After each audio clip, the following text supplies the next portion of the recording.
आप देख रहे हैं सिटी न्यूज झारखंड।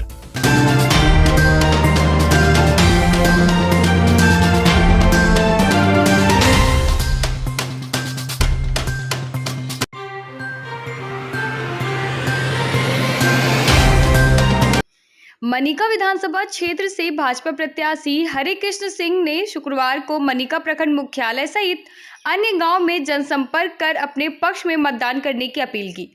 भाजपा प्रत्याशी हरे कृष्ण सिंह ने पत्रकारों से बात करते हुए कहा कि क्षेत्र में लोगों का उन्हें भरपूर समर्थन मिल रहा है।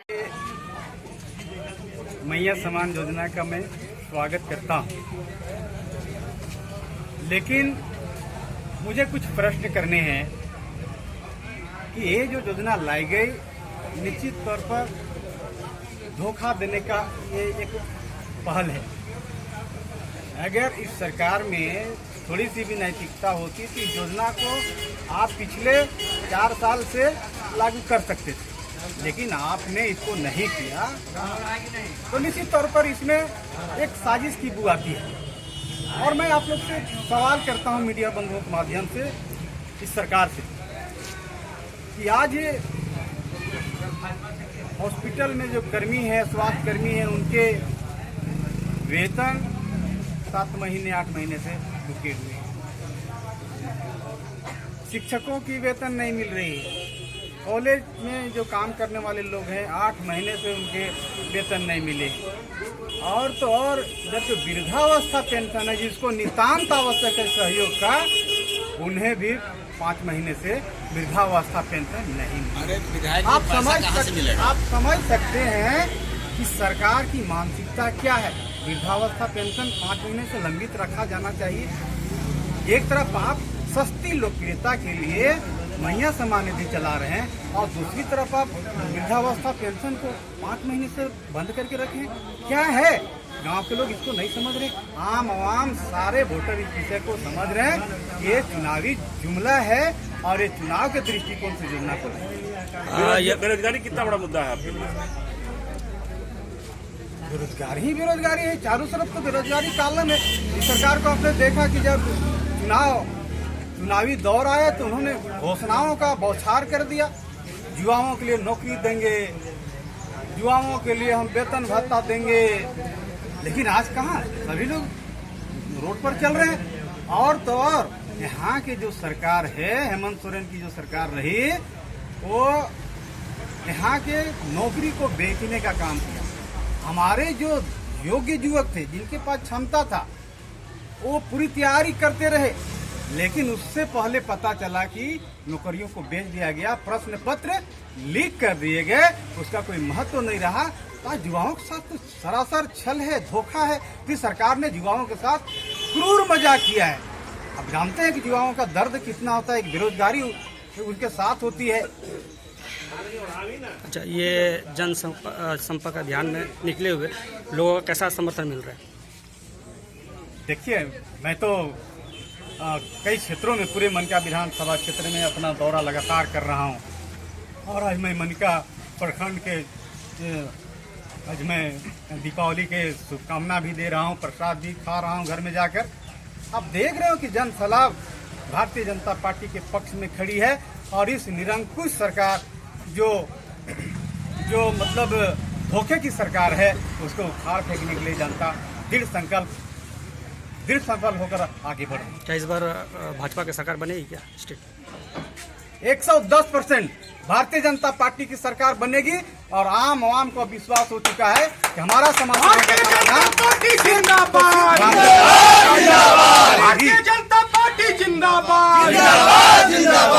सर, क्षेत्रीय मुद्दे आपके लिए कितना प्राथमिकता है?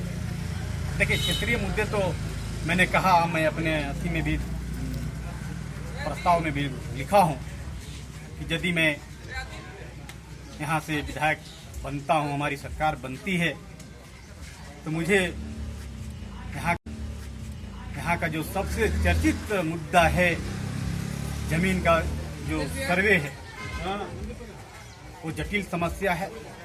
उसका सबसे पहले मैं समाधान की दिशा में कदम उठाऊंगा और सबसे पहले विधानसभा के पटल में अगर हमारा सवाल होगा तो जमीन से जुड़ा हुआ हम रीसर्वे कराने के लिए हम मांग करेंगे और इस क्षेत्र में रीसर्वे कराने का काम करेंगे। हरे कृष्ण सिंह जिंदाबाद जिंदाबाद जिंदाबाद। शिक्षा के क्षेत्र में भी मनिका विधानसभा को बहुत आगे ले जाना है।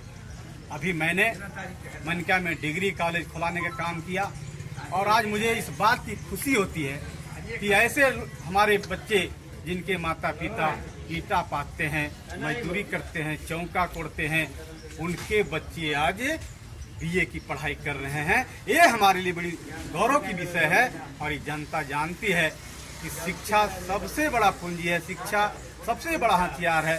शिक्षा से ही हम समाज को बदल सकते हैं, ये आज यहाँ की जनता मानती है। लेकिन दुर्भाग्य की बात यह है कि यहाँ की जनता ने, यहाँ के अभिभावक ने, छात्र छात्राओं ने वर्तमान कांग्रेस के विधायक से हाथ जोड़कर अपील करते रहे कि माननीय विधायक जी, आप संपर्क पथ कॉलेज में थोड़ी बनवा दीजिए, कुछ पेयजल की व्यवस्था कर दीजिए, कुछ जो सुविधाएं बहाल करनी उसको बहाल करिए। लेकिन दुर्भाग्य की बात यह है कि यहाँ के जो विधायक हैं कांग्रेस के, एक ईंटा भी जोड़ने का काम उन्होंने नहीं किया।